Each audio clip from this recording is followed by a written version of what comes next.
Ang mabuting balita ng Panginoon ayon kay San Juan. Nang dumating ang pagdiriwang ng pista ng mga Hudyo, pumunta si Jesus sa Jerusalem.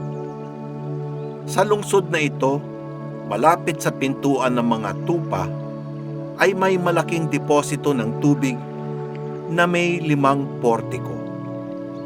Ang maunang lumusong pagkatapos makalawkaw ang tubig ay gumagaling, anuman ang kanyang karamdaman. Dooy may isang lalaking 38 taon nang may sakit, at siya'y nakita ni Jesus. Alam nitong matagal nang may sakit ang lalaki. Tinanong siya ni Jesus, "Ibig mo bang gumaling?"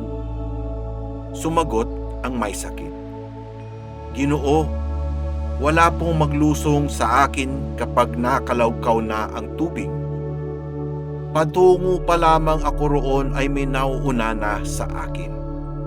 Sinabi sa kanya ni Jesus, "Tumindig ka, dalhin mo ang iyong higaan at lumakad ka."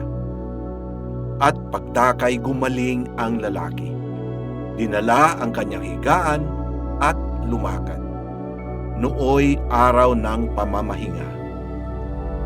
Pagkatapos, nakita ni Jesus sa loob ng templo ang lalaki at sinabihan, "Magaling ka na ngayon. Huwag ka nang magkakasala at baka may mangyari sa iyo na lalo pang masama." Umalis ang lalaki at sinabi sa mga Hudyo na si Jesus ang nagpagaling sa kanya.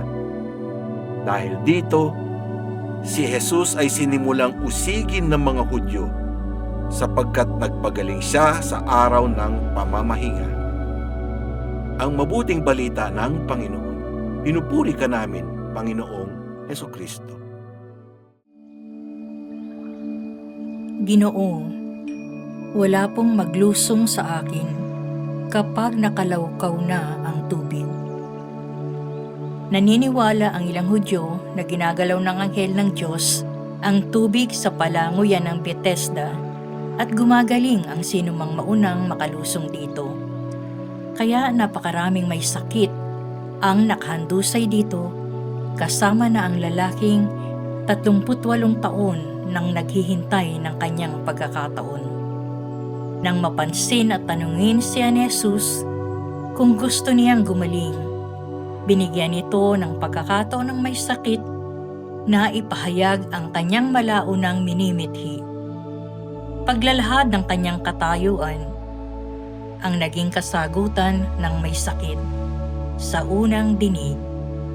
Pero paghingi rin nito ng tulong kay Jesus dahil wala nga siyang kasama na pwedeng tumulong sa kanya.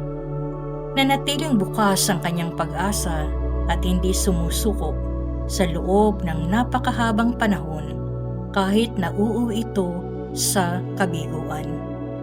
Kinilala niya ang kanyang kahinaan at naroon din ang pagkilala na kailangan niya ng tulong. Kailangan niya ng tagapagligtas. Kailangan niya si Jesucristo. Tinugon ng Panginoon ang kanyang panalangin.